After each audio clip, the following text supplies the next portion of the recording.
Okay, the first question that I have for you is, if you were playing this game as a white pieces, would you be able to come up with a plan that is going to guide you through the entire middle game? Now, if you pause the video and you were able to come up with a plan that has two parts, two phases, 6 steps, and one of those steps has to do with the principle of the second weakness, then congrats, you could give yourself a hug. But if you didn't, don't worry, because that's exactly what this video is going to be about. Now, before we get started, I'm Natural Master Robert Ramirez, and I hope that you sit back, relax, because if you do things the right way, by the end of this course, you're going to be more efficient at coming up with plans based on pawn structures, and these plans should allow you to know exactly what to do through the entire middle game. So let's get started. This first video is going to be about isolated pawns. And as you can see here, the black pieces have a pawn that cannot be defended by any friendly pawns. If we had a pawn on the C or E file, of course, it's not isolated, but this pawn requires the help of pieces in order to not be captured. Now, basically what we're going to do is going to be a very standard plan that whenever you're playing a game, regardless of the opening, you identify an isolated pawn for your opponent, you're going to utilize these steps to get the most out of it and capitalize, win the game. So basically what we're looking for, once we get to this position, the first step, I'm going to guide you through the first 4 steps. The first step has to do with activating our major pieces, our rooks, doubling up on the D file. Why? Well, I want to start putting pressure on that weak pawn. And at the same time, I'm preventing it from moving forward. This is extremely important. If my opponent has a weak pawn, I want them to keep that liability for the whole game. I do not want them to advance it and trade it for my good pawn. I want him to leave it there. So first item is to double up my rooks on that file.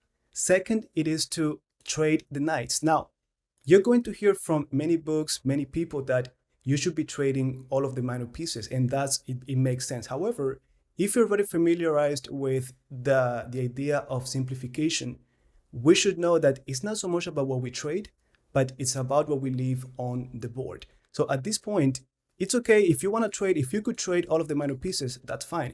It's helping us make it more difficult for our opponent to defend that pawn, right? So right now, this bishop is the only defender. If we remove it, then even easier for us to put pressure on it. Now, in this case, why is it that I say, let's trade only the knights? Well, if you look at the bishops, if I leave the bishops, my bishop is going to be way better. For starters, I could use it to just go to F3, put pressure on D5. This bishop is looking more like another pawn. It's not doing much. So if I could keep him, that's going to be beneficial for me. So first step, double up the rooks. Second step, trade knights. Third step, try to centralize my queen. Many times the queen goes, after you double up the rooks, the queen might be helping through that file. But in this game, it's possible to bring it to the center and I'm still attacking the pawn. And then finally, I want to activate the bishop, like I said, to put pressure on the pawn. So this is the first part of the plan. These are the 4 steps. So just for you to see, in this game, they just went rook d1, then they double up the rooks, as easy as that. And notice how the black pieces are doing the same thing. They're being passive. All of their pieces are coming to defend that pawn, and that's what we're looking for.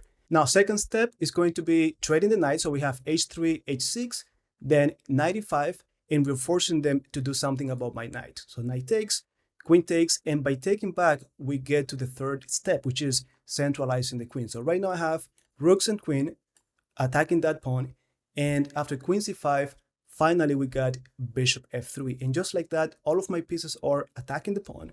All of their pieces are defending. And just so you know, basically, it's not so much that we want to get the pawn. It looks like we want, but we're actually sort of pretending here. I mean, if it's easy to pick up the pawn, we pick it up, but what we're actually looking for is to have the black pieces tied up to the defense of that pawn, because then you're going to see how we're going to capitalize on that. So the next step, I finally got all of my pieces attacking that pawn. And one thing that I think of every time I get to this stage is to block the pawn. Many times we do it with a knight, because right now they had to do it with a rook, but if we had a knight, you're going to see that the knight could easily attack other pieces from d4. Now, let me show you something here very interesting that Botvinnik did in this game. After b6, Botvinnik did queen to b2, and then rook c8, so the rook doesn't have to defend anymore. Then we got queen goes back to e5, rook to d8. So basically, you see how the position is repeated twice? And you might be asking, okay, what's the big deal? Why did they do this? Well, I'm glad that he did it because now I get to show you something that it might be or it might not be related, but anyhow.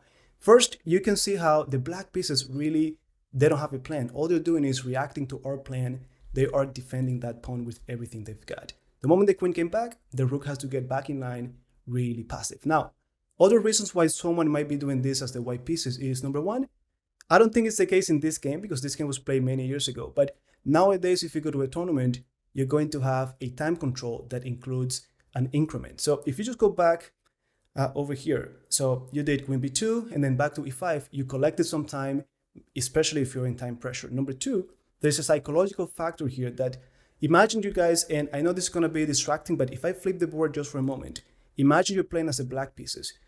Do you know that you don't have a plan? You're just trying to survive this game. And then you see your opponent go back to b2 and then back to e5. You get the sense that they don't really have a plan. So you get a little bit happy there.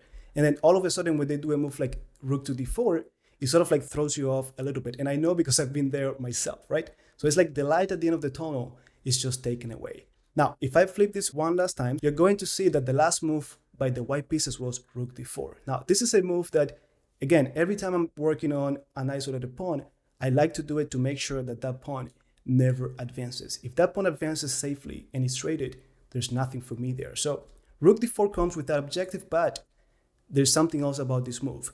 Once you are finally attacking the pawn, it's going to be easy for your opponent to defend it. They have enough pieces to do so. And then what's happened to me in the past is that I don't know what to do next. I did everything perfect, but how do I win this? Sometimes you want to do something like pawn to e4 and trying to capitalize on this pressure. If the rook is not defended properly, you could collect the rook or you simply get the pawn, but it's not the case here. So what do I do? Well, whenever you're in this situation, you understand there's nothing else you could do. You got to think of the principle of the second weakness. And it's very simple. There's one weakness on d5. They were able to defend it, but what if I created a second weakness on a different side of the board? Then they won't be able to defend both at the same time. And that's exactly what you're going to see in this game. So at this point, Botvinnik simply tried to gain space on the king side and open up lines to attack the king. Imagine you start attacking that king. They have to defend it, but at the same time, they have to defend d5. And there's no way they could do both. So the next move, of course, after a5, we got pawn to g4. And I know that some of you might be thinking, okay, this is just a little bit weird because I'm exposing my king. But if you think about it, all of the black pieces are being defensive. So they cannot really direct their pieces to attack the king. Even if I give them 2-3 moves back to back, it's going to be hard for them to get to my king. And if that were the case, I have enough pieces to defend. They are active, so it only makes sense. So after g4, we got queen c6, then pawn to g5, just trying to open up the g file. And again, once we do that, it's going to be another weakness, another worry for the black pieces. So g5 happened. If they don't take me, I'm going to go ahead and take them. So pawn takes, f6, queen g6, and then after bishop f7, you're going to see how the black pieces start to utilize the dark squares. And in essence, the black pieces don't have a dark square bishop, so we want to make sure that our rooks or queen, they travel through the dark squares. So queen g3, f5, which accentuates that problem. This pawn was complementing controlling the dark squares. The moment they did f5, now we got queen g5, dark square, and after queen e6, we got king h1. Now this move, king h1, it looks like it has nothing to do with our plan, but in reality, now that we open the g file, we're going to use that for our rook. So rook g5 is coming. So king h1, queen e5, and then finally rook g1. This battery, very powerful. Now, as you can see, one weakness, and you can also see the second weakness. So we have rook f8, and now queen h6 with the idea of bringing the other rook to do another battery. This is just too much. So rook b8, trying to allow the king to escape. Rook h4, king f8, check, bishop g8, and rook f4. So now we're going back to this other pawn. We're putting pressure on it, and again, through the dark square. So the moment they did rook b7, and guys, I know that I'm going fast, and you might be asking, okay, how come this guy is playing so bad with the black pieces? Well, imagine you were the black pieces. There's not much that you could do here. You're passive. everything began with that isolated pawn you were defending, and now they continue to attack. So it's hard to come up with good moves for the black pieces. And I know it's very, very painful because I've been there myself. So after rook g5, again, dark squares for our pieces, putting pressure on the pawns. So rook f7. Now the queen was doing nothing on h8. We bring it to h5, putting pressure on f5. Check. Now these checks are just a one move check here. My king goes to g2, nothing else they could do. g6, we take it. We're hitting that bishop now, so they have to move it. Check. And then after queen d8, the black pieces simply resign. And from here, you could, of course, go ahead and collect on b6, collect on d5, but there's no doubt that the white pieces are better. Now, there are two things that I like to say. Number one, anytime you're doing a tactic, you're reviewing a game, when you get to this final position, feel free to finish it. Set it up against the engine here in chess.com and try to finish it. Many times we get an overwhelming advantage like in this case, but then we blow it. So it's good practice to try to capitalize and finish the game all the way to checkmate. And then the last thing that I wanted to do is, if we go back to this position, and I know that I'm repeating myself, but I think this is extremely important, try to visualize everything that we said. The 6 steps, do it in your head, try to visualize, even if it gets blurry. Number one is going to be doubling up my rooks on the d file. I want to put pressure on that pawn. Number two, I want to simplify, get rid of the knights. And then number three, by doing that, we are centralizing the queen. So I need my queen to be part of this attack. Sometimes it goes behind the rooks. Sometimes we just put it directly attacking the pawn. And then number four, it was to activate our bishop. All of our pieces need to be attacking that pawn. Now, after we did that, and let me go quickly there. I know we did this already. But after I did bishop f3, you're going to see that, of course, we had this repetition. Then we blocked the pawn. And then steps 5 and 6, this is the final part.